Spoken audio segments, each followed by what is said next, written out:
Hello fam, welcome back. Hope you're all having a great day out there. Took the weekend off to celebrate some great XLM news that we have had as of late. We have had a ton of great stellar news come out surface here recently. Now, after this past weekend, I came back to some FUD about XLM, and we're going to get into all that, and we're going to help clarify a lot of things in this very informative and truthful video. If you do like XLM content, please give us a click on that like button. Of course, if you're new to the channel, want to come in, subscribe to the community, it's absolutely free as well. So many of you already know the news out there at this point that we have joined forces. When I say we, the Stellar fam, right? Join forces with Cftc.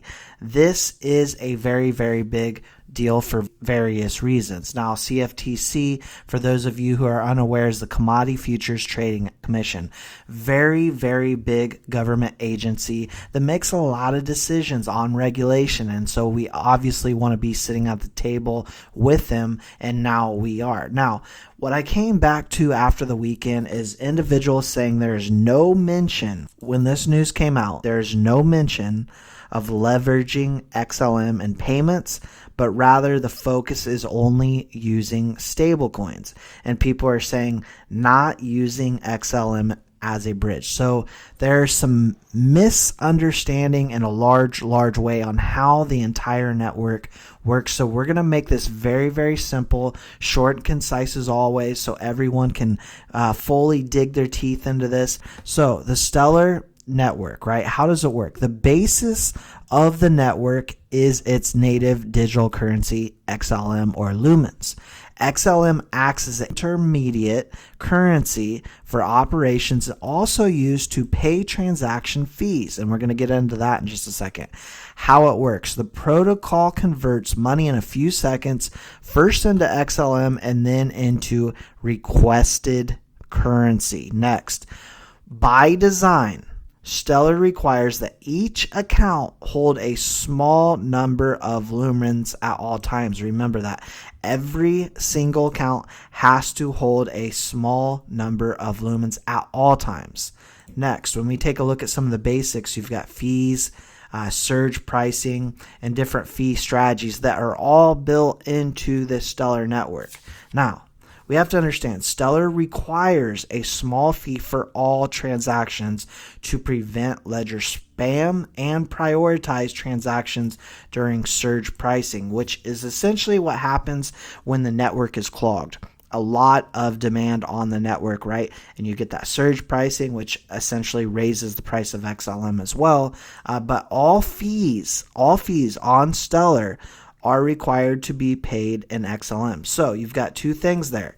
Every single account has to have a small amount of lumens at all times, as well as all fees are paid in XLM, and then you have the surge pricing and all that.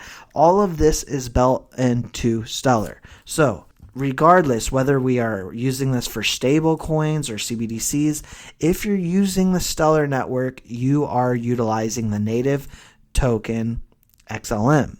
You are using it for the fees. You are using it for surge pricing. You are using it to convert and have that interoperability that you need to move and utilize these currencies. Now, I want to give a shout out to T's Crypto Spot. He's another YouTuber, has a really good, strong background at IT and how all of this works, and I just want to give a quick shout out to him. He said, so I have to ask, I've heard several people that Stellar's focus is on stable coins and CBDCs, and that XLM won't be used to facilitate any value on the Stellar DLT.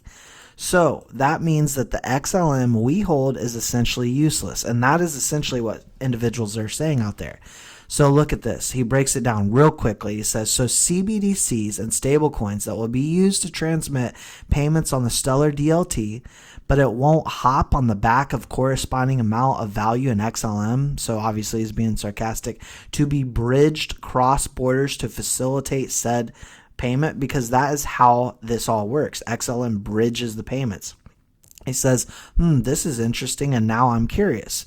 So does this mean we see an environment where there are now built-in protocols within BCS, DLTS, and negate a DLT's native asset, which our native asset is XLM, and facilitate utility within it of said ledger's native asset that has an agnostic neutral bridging capabilities. That is what the Stellar Lumen is. It has that neutral bridging capability.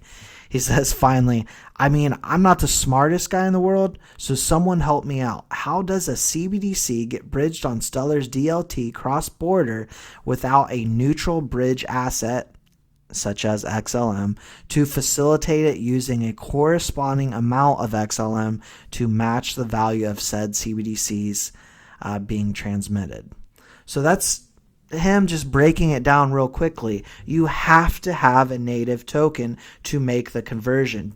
That is why we love the ability of this network to utilize XLM as all the basics, right, that we have to use Lumens. Every account has to have a small amount. We have to have Stellar Lumens to do the converting. We have to have it for the fees, for the surge pricing. There's no way around it. So those out there that are being led astray, are being misinformed, even by some very big YouTubers, some maxis out there that maybe do not hold XLM and hold another token and want to only promote that token. Look, I have no need to promote anything because I don't get paid through the Stellar Development Foundation. I just know what I hold and I know what this asset does. Now, finally, I want to give a shout out to Life Learner. He's been swinging some news articles my way, and I really appreciate any and all of you in the community that can help keep us up to date. Life Learner, I would give him a follow. He definitely has been on top of things. He said, I count 46 openings. And I know he tagged Crypto with Claus as well, but you look at this. They are hiring. And essentially, we are still either in a bear market or coming out of a bear market when other companies, other cryptocurrency companies, what are they doing? They are either closing the door, letting layoffs happen, or committing fraud. But Stellar Development Foundation is growing. They are committing to other countries and governments and institutions all over the world to help bring them onto the Stellar network. And this is what we mean when we say in the future we will have that surge pricing. We will have a large amount of utilization of the Stellar network, but please remember that XLM is necessary to utilize it. That's all I got for you for now. Keep those notification bells on. Please like and subscribe if you haven't already, and I'll see you in the next one.